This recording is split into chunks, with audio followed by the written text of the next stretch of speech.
함께 예배하는 모든 성도님들 위해 하나님의 은혜가 가득하시길 축복합니다. 지난 시간 우리는 사순절을 시작하면서 죄의 기원에 대해서 살펴보았습니다. 사탄이 우리에게 의심하게 만들고 부정적으로 보게 만들고 교만한 마음을 부추겼습니다. 결국 죄가 하나님과 인간과의 관계를 단절시켰고 죄를 해결하기 위해서는 하나님의 아들이신 예수님이 오셔야만 했습니다. 이제 사순절 두 번째 주일 우리는 믿음의 조상이라 할 수 있는 아브라함의 모습을 살펴보면서 믿음의 기원에 대해서 살펴보고자 합니다. 여러분, 믿음을 무엇이라고 생각하십니까? 우리는 흔히 믿음이 좋다라는 말을 강한 확신이나 긍정적인 마음가짐으로 혼용하기도 합니다. 국어사전에서 말하는 믿음은 어떤 사실이나 말을 꼭 그렇게 될 것이라고 생각하거나 그렇다고 여기는 것이라고 정의합니다. 어떤 사람이나 대상을 아무 의심 없이 다른 무엇이라고 여기는 것이 믿음이라는 겁니다. 한마디로 내가 주체가 되어서 대상을 판단하고 내 마음의 확신을 키워주는 심리적인 동의를 뜻합니다. 그러나 성경이 선포하는 믿음은 조금 다릅니다. 성경의 믿음은 단순히 어떤 것이 사실이라는 인정을 넘어서서 하나님을 신뢰하고 그분의 약속을 붙들며 삶으로 순종하는 관계적 신뢰입니다. 오늘 본문은 믿음의 조상이라 불리는 아브라함의 이야기가 기록되어 있습니다. 하나님께서 아브라함을 부르셨을 때 아브라함이 어떻게 반응했는지를 살펴본다면 왜 하나님께서 아브라함을 믿음의 조상으로 세우셨는지, 우리가 왜 아브라함을 믿음의 조상이라 부르는지 알게 될 것이고, 또 그 믿음이 어떤 것인지 깨닫게 될 것입니다. 1절 말씀 우리 같이 한번 볼까요? 1절입니다.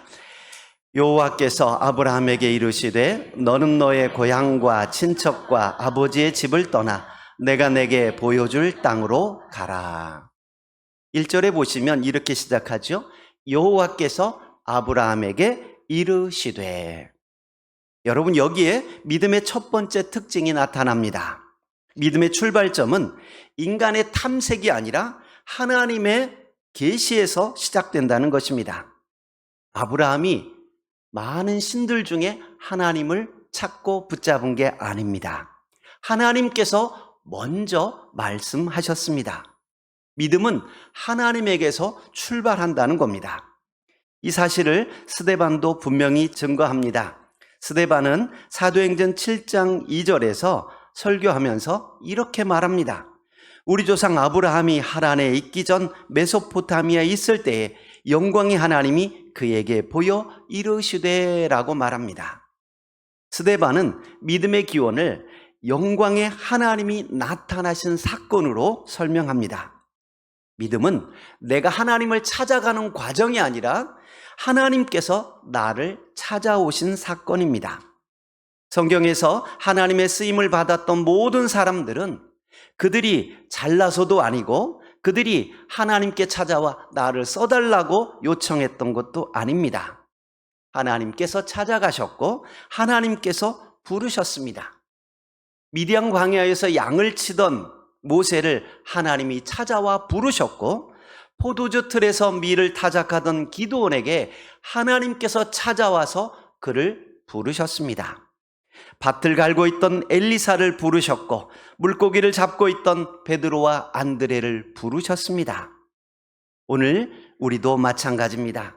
내가 하나님을 선택한 것 같고 내가 오늘 교회 가야겠다. 내가 결정하고 작정하고 교회 나온 것 같습니다. 그러나 좀 더 자세히 살펴보면 내가 결정하기 이전 하나님께서 우리에게 찾아오셨고 우리에게 은혜를 주셨다라는 것을 깨닫게 될 겁니다. 여러분, 내가 자격이 있어서 하나님이 부르신 것 아닙니다. 내가 어떤 조건을 갖추어서 합격점을 받았기 때문도 아닙니다. 하나님의 은혜로 부름받았다는 사실을 기억해야 합니다. 그래서 에베소서 2장 8절에서는 이렇게 말합니다. 너희는 그 은혜에 의하여 믿음으로 말미암아 구원을 받았으니 이것은 너희에게서 난 것이 아니요 하나님의 뭐라? 선물이라. 우리가 믿음으로 구원받지만 이 믿음 자체도 하나님의 선물이라는 것입니다. 하나님의 은혜로 선택받았고 하나님의 선물로 믿음을 주신 것입니다. 여러분, 내가 내 믿음으로, 내 결단으로 예수님을 믿은 것 같지만 사실은 하나님의 선물이라는 사실을 깨닫게 되면 우리는 교만할 수 없습니다. 내가 믿었다고 생각하는 사람은 내가 잘 선택했다고 교만해 할 겁니다. 자기 믿음을 자랑할 거예요. 너도 나처럼 믿어봐 라고 자기 믿음을 자랑하게 될 것입니다. 그러나 하나님께서 믿음을 주셨고 하나님께서 먼저 찾아오셨다는 사실을 깨달은 사람은 겸손해질 수밖에 없습니다. 하나님께서 우리에게 먼저 찾아오셨다는 사실을 기억하십시오. 혹시나 아니 왜 하나님은 아브라함에겐 찾아가시고 나에겐 찾아오지 않으십니까? 왜 저 사람에게는 찾아가서 말씀해 주지 않으십니까? 라고 질문하시는 분이 계실지 모르겠습니다. 그러나 여러분, 하나님은 저와 여러분 모두를 초청하고 계시고 모두의 마음에 녹화하고 있습니다. 문제는 그 부르심에 순종하고 일어나느냐 아니면 그 부르심을 못 듣고 자기 마음대로 살아가느냐의 차이입니다. 우리는 기본적으로 믿음이 하나님에게서 출발한다라는 사실을 깨달아야 합니다. 그러면 하나님께서 아브라함에게 찾아오셔서 맨 처음 하신 말씀이 무엇일까요? 1절에 보면 두 가지 동사로 말씀하십니다. 첫 번째는 떠나라, 두 번째는 가라 라는 말이었습니다. 1절 하반절에 보시면 이렇게 말합니다. 너는 너의 고향과 친척과 아비집을 떠나 내가 내게 보여줄 땅으로 가라. 하나님께서 아브라함에게 찾아오셔서 처음으로 하신 말씀은 떠나라 라는 말씀이었어요. 아브라함에게 떠나라고 말씀하신 고향, 친척, 아버지의 집은 단순한 거주지가 아닙니다. 생존과 삶의 터전입니다. 고향 땅에 머무르고 친척들과 함께 지내고 아버지 집에 있으면 안전합니다. 걱정할 일이 없지요. 그런데 당시 고대 사회에서 시족 공동체를 떠난다는 것은 보호막을 포기하고 죽음의 위협에 노출되는 행위였습니다. 그런데 하나님께서는 고향과 친척과 아비집을 떠나라고 말씀하십니다. 한마디로 내가 의존하고 있고 하나님 없이도 살 수 있는 세상적 시스템으로부터 떠나라는 것입니다. 사람들은 바벨탑을 쌓고 흩어짐을 면하고 자기의 이름을 내려고 했습니다. 견고한 성을 쌓고 높은 탑을 쌓으면 적군이 공격해도 안전하고 홍수가 나도 걱정할 일이 없을 것입니다. 그런데 하나님께서는 그들이 세운 바벨탑을 흩어버리셨습니다. 언어를 혼잡게 함으로 다 뿔뿔이 흩어지게 만드셨습니다.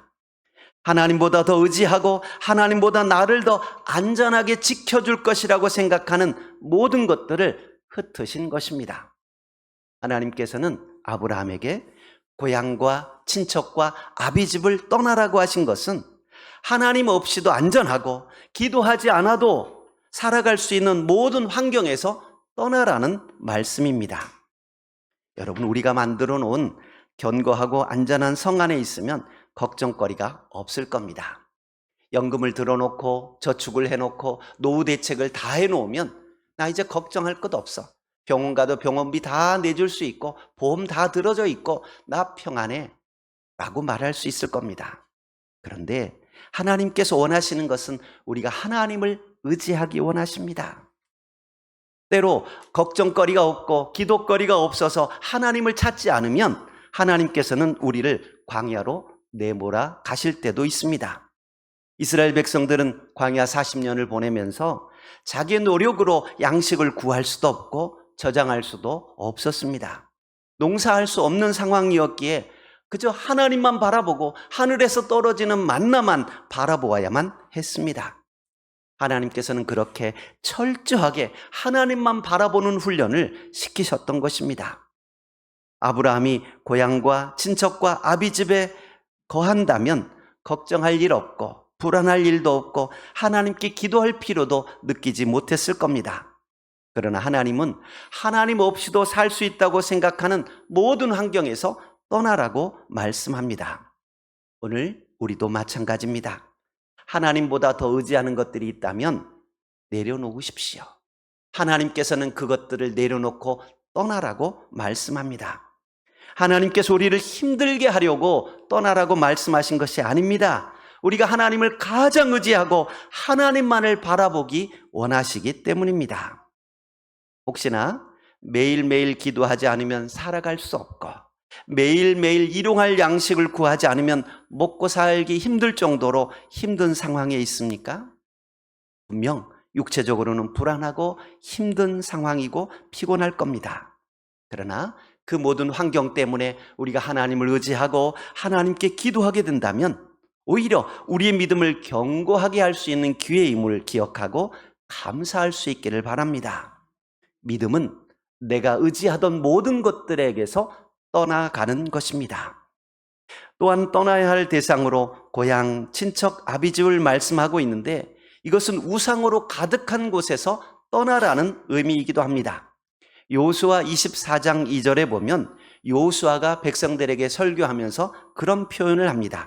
아브라함의 조상들은 강 저쪽에서 다른 신들을 섬겼다라고 이야기하고 있습니다. 떠나라라는 이 명령은 우상 숭배와 관습과 가문 대대로 내려오는 이 모든 내력들을 단절하고 오직 여호와 하나님만을 유일한 주권자로 인정하라는 선포입니다. 실제로 아브라함은 하나님 말씀을 떠나 가나안에 도착한 후에 창세기 12장 7절 하반절에 보면 자기에게 나타난 여호와께 그가 그곳에서 제단을 쌓았다라고 말씀하고 있습니다. 홍수 사건 이전 인간들의 죄성으로 인해 악하여지고 죄악이 가득해져 물로 심판을 받았습니다.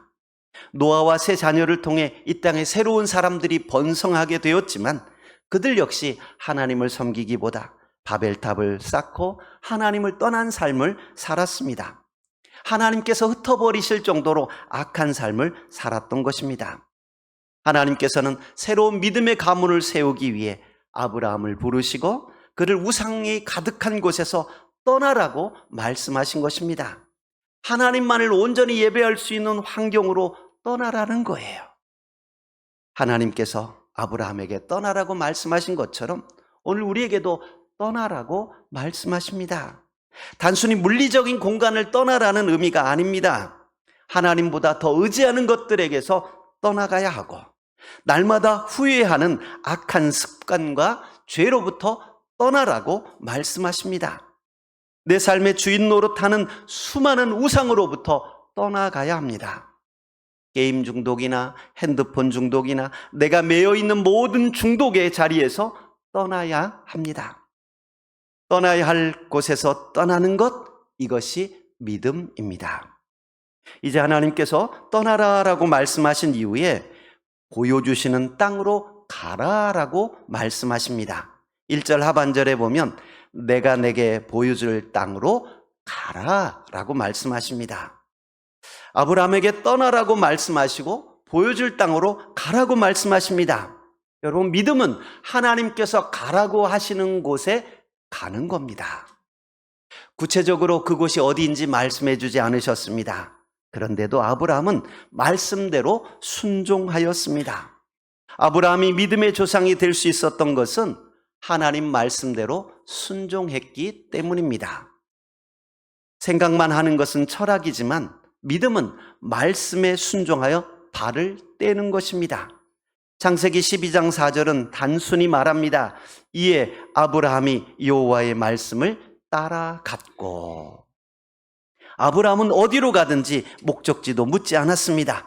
1절 하반절에서 하나님은 분명한 목적지를 말해주지 않고 내가 내게 보여줄 땅으로 가라라고만 말씀하셨습니다. 아브라함은 그저 하나님이 주신 그 말씀을 붙잡고 순종했습니다. 히브리서 기자는 이것이 믿음이다라고 해석합니다. 히브리서 11장 8절에 이렇게 말씀합니다. 같이 한번 볼까요? 히브리서 11장 8절입니다. 믿음으로 아브라함은 부르심을 받았을 때에 순종하여 장래의 유업으로 받을 땅에 나아갈새 갈 바를 알지 못하고 나아갔으며. 아멘. 순종은 믿음의 결과가 아니라 믿음의 표현입니다. 행함 없는 믿음은 죽은 믿음입니다. 성경적 믿음은 반드시 행동이 따르게 되어 있습니다. 믿음은 완성된 현실을 바라보고 움직이는 것이 아니라 말씀을 따라 먼저 움직이는 것입니다. 아브라함은 75세라고 하는 적지 않은 나이에 하나님의 말씀을 따라 고향과 친척과 아비집을 떠나갑니다. 머릿속으로만 믿는 것은 진정한 믿음이 아닙니다. 어떤 달인이 나무와 나무 사이 높은 나무 가지에 커다란 밧줄을 하나 매달아 놓고 장대를 매달고 그 밧줄 위를 아슬아슬 지나갑니다. 사람들이 밑에서 박수를 치며 환호합니다.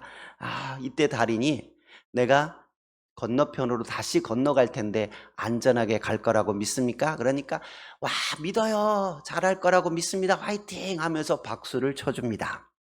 그러자 이 달인이 다시 묻습니다. 그러면 내가 사람을 업고 저기 건너편으로 갈 수 있을까요? 그러니까 그럼요. 이쪽으로 오는 걸 보니까 충분히 갈 수 있을 거라고 믿습니다. 라고 박수를 칩니다.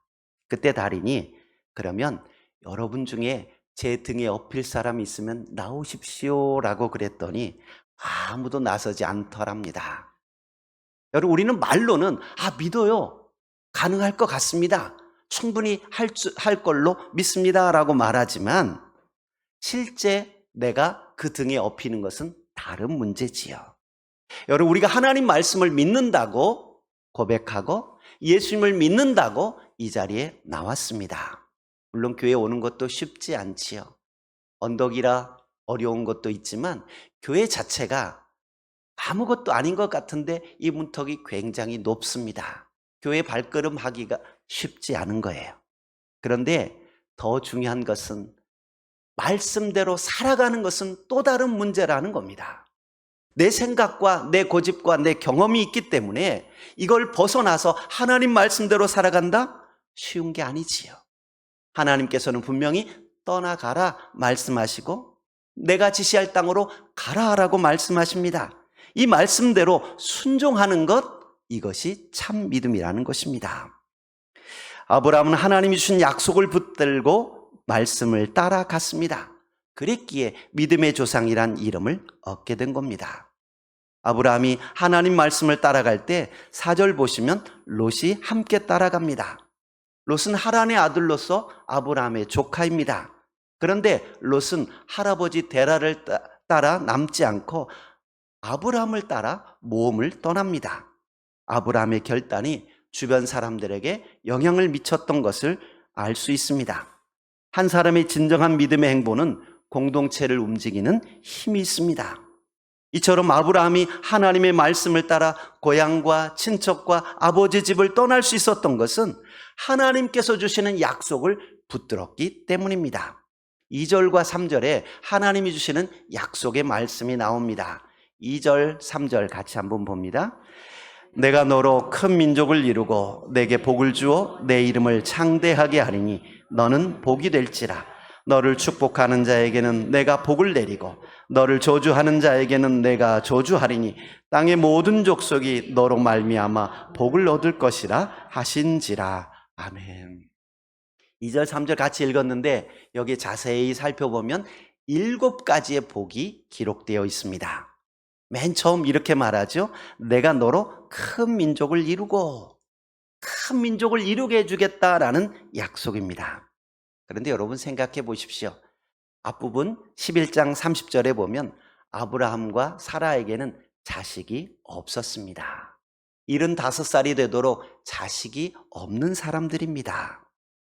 아니, 아들이라도 하나 있고 딸이라도 하나 있어야 민족을 이루든가 말든가 하지요. 아들 하나 없는데 하나님께서는 아브라함에게 내가 너로 큰 민족을 이루게 하겠다라고 말씀하십니다.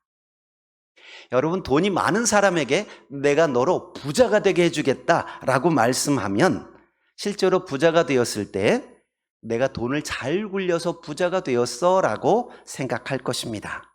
그런데 돈 한 푼 없는 사람에게 내가 내게 부자가 되게 해주겠다라고 하나님이 말씀하신다면, 그리고 실제로 부자가 되었다면 야, 이건 기적이야. 나는 한 푼 없었어. 온전히 하나님이 주셨어. 라고 간증하게 될 겁니다. 하나님께서 이스라엘 백성들이 똘똘 뭉쳐서 미디안 연합군을 물리치게 하지 않으셨습니다. 그들이 만약 한 마음으로 온 민족이 연합해서 미디안을 물리쳤다면 그들은 야, 역시 우리 민족은 한다면 하는 민족이야 라고 스스로 교만하게 생각했을 겁니다. 그런데 하나님께서는 겨우 300명만으로 미디안 연합군과 싸우게 하십니다. 도저히 승산 없는 싸움이지만 이기게 하신 겁니다. 이것을 통해 하나님께 영광을 돌리게 하신 겁니다. 여러분, 오늘이 3.1절이지요. 우리 조상들이 나라의 독립을 위해 죽어가면서 평화적으로 시위를 하고 대한독립 만세를 외쳤던 날이 오늘이에요. 그런데 여러분, 많은 분들이 독립을 위해 싸우고 저항하고 힘을 모았지만 만약 우리 민족이 우리의 힘으로 독립을 차지했다고 한다면 우리는 굉장히 교만해졌을 겁니다. 역시 우리 민족은 대단한 민족이야. 뜻을 모으면 못할 게 없어 라고 생각했을 겁니다. 그런데 여러분, 역사를 보아서 알지만 어떻습니까? 수많은 독립군들이 피를 흘리며 땀을 흘리며 노력하고 고생했지만 실제 독립은 하나님이 하신 거예요. 도저히 생각할 수 없는 곳에서 독립이 이루어진 것입니다. 여러분, 만약 하나님께서 거인 골리앗을 물리치기 위해 골리앗보다 더 큰 사람을 선택했더라면 하나님께 영광이 되지 않았을 겁니다. 아직 군대에도 나가지 못하는 어린 소년 다윗을 들어서 골리앗을 물리치게 하셨습니다. 그러니까 하나님께 영광이 된 것이지요. 도저히 내 힘으로 할 수 없다고 고백하는 그때 하나님께서 일하십니다. 아들은커녕 딸 하나 없는 가정을 택하셔서 큰 민족을 이루게 하겠다고 약속하십니다. 더 놀라운 것은 아브라함이 이 약속을 믿었다는 거예요. 도저히 믿을 수 없는 상황이고 말도 안 되는 말씀이지만 아브라함은 그 말씀을 믿고 순종합니다. 이어지는 약속들을 보면 내게 복을 주겠다라고 말씀하시고 내 이름을 창대하게 하겠다라고 말씀하시고 너는 복이 될지라 말씀하시고 너를 축복하는 자에게는 내가 복을 내리고 너를 저주하는 자에게는 내가 저주하겠다라고 약속하시고 아브라함으로 말미암아 모든 족속이 복을 얻게 될 거다라고 약속해 주십니다. 아브라함 개인으로 시작한 복이 주변 사람에게 흘러갈 것을 약속해 주고 있습니다. 여러분, 믿음의 복은 나 혼자 잘 되는 것이 아니라 나를 통해 가정이 복을 받고 나를 통해 나와 관련된 사람들이 복을 받는 겁니다. 사랑하는 성도 여러분, 믿음은 내가 만들어내는 에너지가 아닙니다. 하나님께서 부르시고 하나님께서 주시는 은혜입니다. 겸손하게 하나님의 부르심에 응답할 수 있는 우리 모두가 될 수 있기를 바랍니다. 또한 믿음은 나를 부르시는 하나님께 반응하여 떠나가는 것입니다. 하나님 없이도 살 수 있다고 생각하는 모든 환경에서 떠나가고 나를 얽어매고 있는 모든 죄와 유혹과 중독의 자리에서 떠나가는 것입니다. 믿음은 하나님께서 가라 하시는 자리로 순종하여 발을 내딛는 겁니다. 여러분, 하나님의 약속을 붙잡으십시오. 하나님께서 나에게 복을 주시고 그 복이 내 주변 사람들에게 흘러가기를 원하십니다. 오늘도 하나님의 약속을 마음에 새기고 믿음으로 살아가는 사순절이 될 수 있기 바라고 이 기간을 통해서 우리 믿음이 조금씩 더 견고해지고 큰 믿음으로 성장해가는 우리 모두가 되시길 주의 이름으로 축복드립니다. 아멘. 은혜로우신 하나님 감사합니다. 오늘 믿음의 조상이라 일컫는 아브라함의 모습을 살펴보았습니다. 오늘 우리 삶의 모습 속에서도 하나님이 찾아오실 때 우리가 아멘으로 순종하고 응답할 수 있게 하시고 하나님이 떠나라고 하신 자리에서 떠나가게 하시고 하나님이 가라 하신 자리에 가게 하시고 하나님의 약속 붙잡고 오늘도 믿음으로 승리하는 귀한 성도들 다 되게 하여 주옵소서. 예수님 이름으로 기도하옵나이다. 아멘.